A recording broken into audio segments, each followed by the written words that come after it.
Baik, assalamualaikum warahmatullahi wabarakatuh. Salam sejahtera bagi kita semua. Shalom, Om Swastiastu. Namo Buddhaya, salam kebajikan. Semoga anak-anak dalam keadaan sehat. Sebelum kita memulai pembelajaran pada kali ini, alangkah baiknya kita berdoa terlebih dahulu, memanjatkan doa kepada Tuhan Yang Maha Esa. Semoga dalam pembelajaran kali ini kita diberi kemudahan. Oke, berdoa mulai. Berdoa selesai. Oke, alhamdulillah anak-anak hadir semua ya. Semoga anak-anak yang mungkin sedang sakit segera diberi kesembuhan. Baik anak-anak, silakan untuk bisa mempersiapkan diri, mempersiapkan alat tulis, buku dan sebagainya untuk kita mulai pembelajaran. Pada pembelajaran kali ini kita akan membahas mengenai bab ke-11, yaitu mengenai tata surya. Nah, sebelum kita membahas mengenai bab tata surya, sebelumnya pada pertemuan sebelumnya kita sudah membahas mengenai lapisan bumi dan peristiwa alam yang terjadi. Nah, pada pertemuan kali ini kita akan membahas mengenai tata surya itu seperti apa, kemudian mungkin dalam kehidupan sehari-hari fenomenanya, mengapa kok bumi terjadi siang dan malam, kemudian manfaat yang dapat diambil oleh siswa-siswa dalam mempelajari ini itu seperti apa dan sebagainya, akan kita bahas di pertemuan ini. Pokok bahasan, ada beberapa pokok bahasan, ada 5 pokok bahasan yang akan kita bahas. Yang pertama yaitu kompetensi inti dan kompetensi dasar, dan tentunya ada indikator. Kemudian ada tata surya itu seperti apa, kemudian kondisi bumi itu seperti apa sekarang, kondisi bulan, dan adanya gerhana.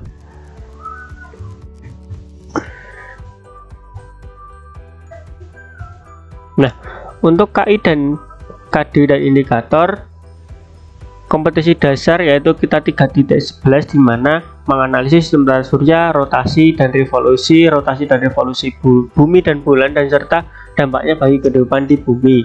Kemudian ada 4.11 yaitu menyajikan karya tentang dampak rotasi dan revolusi bumi dan bulan bagi kehidupan di bumi. Untuk indikator pembelajaran pertama, kita mengamati model sistem tata surya itu seperti apa, kemudian mengidentifikasi karakteristik anggota tata surya, mendeskripsikan gerak planet pada orbit tata surya, kemudian mendeskripsikan gerak rotasi dan revolusi bumi, kemudian menganalisis tentang perbedaan antara rotasi dan revolusi, mendeskripsikan tentang gerhana bulan dan gerhana matahari, dan menjelaskan dampak dari rotasi dan revolusi yang ada.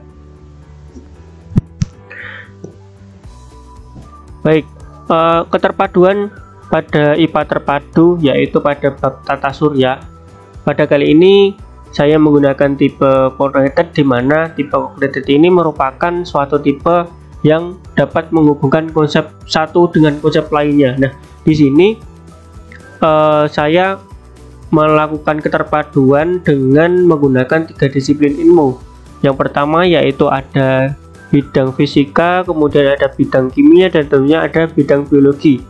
Di bab keterpaduan ini, di bab tata surya ini, di bidang fisika memahami tentang susunan tata surya dan ukuran planet, kemudian ada gerak planet dan hukum Kepler, kemudian gerhana bulan, gerhana matahari, serta gerak semu harian matahari.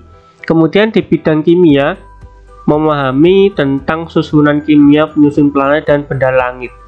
Dan di bidang biologi, pada bidang biologi ini kita akan memahami tentang pengaruh radiasi matahari terhadap kehidupan di bumi, perubahan musim, dan dampaknya bagi kehidupan yang ada di bumi. Jadi pada keterpaduan ini ada 3 disiplin ilmu. Yang pertama ada fisika, kimia, dan biologi. Kita menginjak yang pertama yaitu tata surya. Nah, apa sih tata surya itu?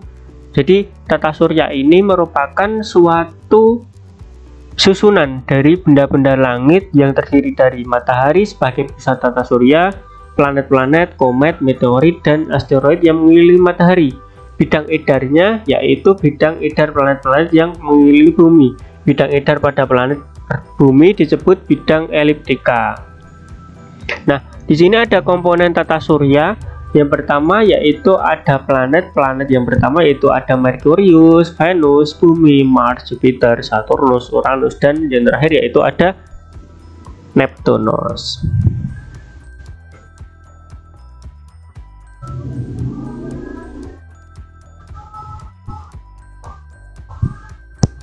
Yang pertama kita akan mempelajari matahari. Nah, matahari itu merupakan suatu bintang yang berupa bola gas panas dan berbahaya yang menjadi pusat sistem tata surya. Nah, tanpa dengan energi intens dan panas matahari tidak akan ada kehidupan yang ada di bumi. Jadi ketika matahari tidak ada, maka kita sebagai makhluk hidup ini tidak ada kehidupan di bumi ini. Matahari ini dibagi menjadi 4 lapisan. Yang pertama yaitu ada inti, kemudian fotosfer, kromosfer, dan yang terakhir ada korona.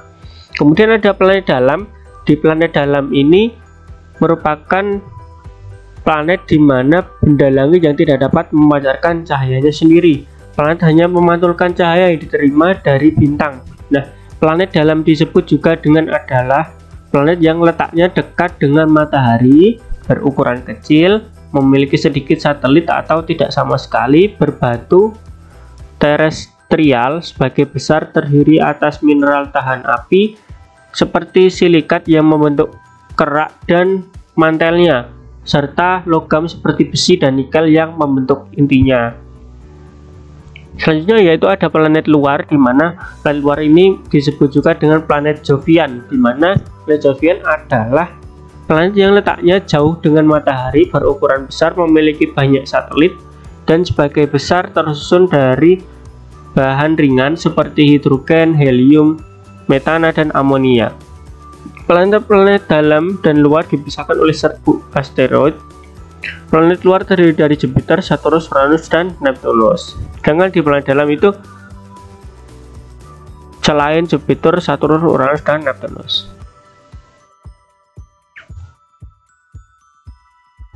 Kemudian ada komet, di mana komet adalah benda langit yang mengelilingi matahari dengan ukuran yang sangat lonjong.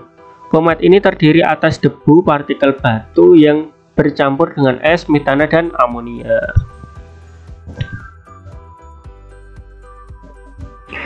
Nah, yang kelima yaitu ada meteorit, di mana meteorit ini merupakan potongan batu atau puing-puing logam yang bergerak di luar angkasa. Meteorit mengelilingi matahari dengan orbit tertentu dan kecepatan yang bervariasi. Meteorit tercepat bergerak di sekitar 42 km per detik. Gesekan tersebut akan menghasilkan panas dan membakar meteorit tersebut. Meteorit yang habis terbakar oleh atmosfer bumi disebut meteor. Kemudian yang keenam atau yang terakhir yaitu asteroid, di mana asteroid ini adalah potongan-potongan batu yang mirip dengan materi penyusun planet. Sebagai besar, asteroid terletak di daerah antara orbit Mars dan Jupiter yang disebut dengan sabuk asteroid. Nah, di sini ada susunan tata surya. Yang pertama di pojok paling kiri ada matahari, kemudian ada Merkurius, Venus, Earth atau bumi, Mars, Jupiter, Saturnus, Uranus, dan Neptunus.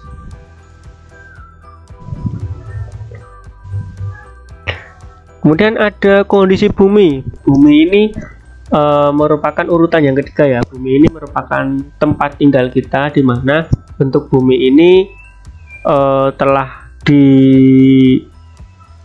dan juga telah diteliti oleh astronot, telah melihat dengan jelas bentuk bumi. Nah, astronot dari atas melihat bahwa terdapat sedikit tonjolan di khatulistiwa dan terdapat bagian bumi yang rata di bagian kutubnya. Hal ini menunjukkan bahwa bentuk bumi tidak benar-benar bulat, akan tetapi sedikit lonjong. Untuk diameter bumi sendiri yaitu 12.742 km. Oke, selanjutnya itu ada rotasi bumi, di mana rotasi bumi adalah proses perputaran bumi pada porosnya, sedangkan kala rotasi bumi adalah waktu yang diperlukan bumi untuk sekali berputar pada porosnya. Nah, adapun akibat dari rotasi bumi ini, yang pertama yaitu adanya gerak semu harian matahari, kemudian adanya perbedaan waktu yang ada di bumi, kemudian yang ketiga yaitu ada pembelokan arah angin, dan yang terakhir yaitu ada pembelokan arah arus laut. Kemudian ada yang namanya revolusi bumi nih. Nah, Revolusi bumi ini adalah perputaran atau peredaran bumi mengelilingi matahari. Kalau rotasi bumi tadi perputaran bumi pada porosnya, kalau revolusi perputaran bumi mengelilingi matahari. Kala revolusi bumi adalah waktu yang diperlukan oleh bumi untuk sekali berputar mengelilingi matahari, yaitu selama 1 tahun. Ada beberapa akibat dari revolusi bumi ini nih. Yang pertama yaitu terjadinya gerak semu tahunan matahari, kemudian adanya perbedaan lamanya siang dan malam, kemudian adanya pergantian musim. Kemudian ada bentuk bulan.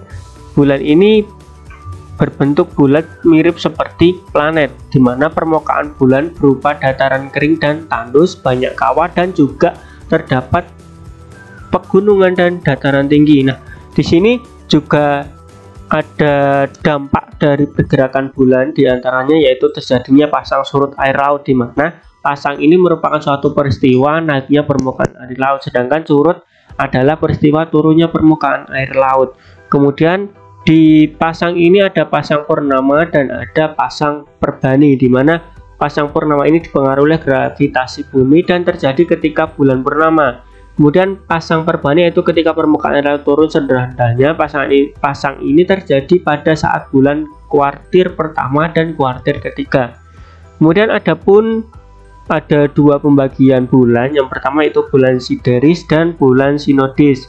Waktu yang dibutuhkan bulan untuk 1 kali berevolusi sekitar 27,3 hari, yang disebut kala revolusi sideris.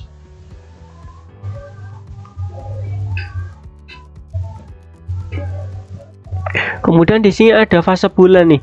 Nah, di sini ada 8 fase. Yang pertama yaitu bulan baru, kemudian ada bulan sabit, kemudian ada bulan separuh, kemudian ada bulan cekung, bulan purnama, cembung, kemudian separuh, dan mengecil. Jadi ada 8 fase bulan. Selanjutnya yaitu ada gerhana. Nah, gerhana ini terjadi ketika posisi bulan dan bumi menghalangi sinar matahari, sehingga bumi atau bulan tidak dapat mendapatkan sinar matahari. Gerhana ini juga merupakan akibat dari pergerakan bulan.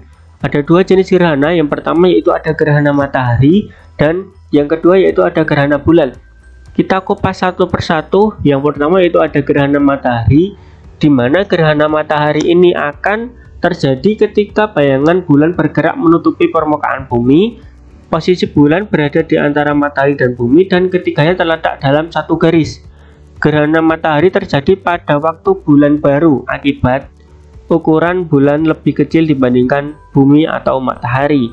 Nah, di sini ada gerhana matahari total, terjadi pada daerah-daerah yang berada di bayangan inti atau umbra, sehingga cahaya matahari tidak dapat tampak sama sekali. Gerhana matahari total terjadi hanya sekitar 6 menit saja. Kemudian gerhana matahari cincin, di mana gerhana matahari cincin terjadi pada daerah yang terkena lanjutan, sehingga matahari kelihatan seperti cincin. Kemudian yang ketiga yaitu ada gerhana matahari sebagian, di mana gerhana matahari sebagian ini terjadi pada daerah-daerah yang terletak di antara 2 bayangan kabur, sehingga matahari kelihatan sebagian. Kemudian ada selain gerhana matahari seperti tadi, ada gerhana bulan. Gerhana bulan ini terjadi ketika bulan memasuki bayangan bumi. Gerhana bulan hanya dapat terjadi pada saat bulan purnama saja. Gerhana bulan terjadi apabila bumi berada di antara matahari dan bulan. Pada waktu seluruh bagian bulan masuk dalam daerah itu, maka terjadi gerhana bulan total.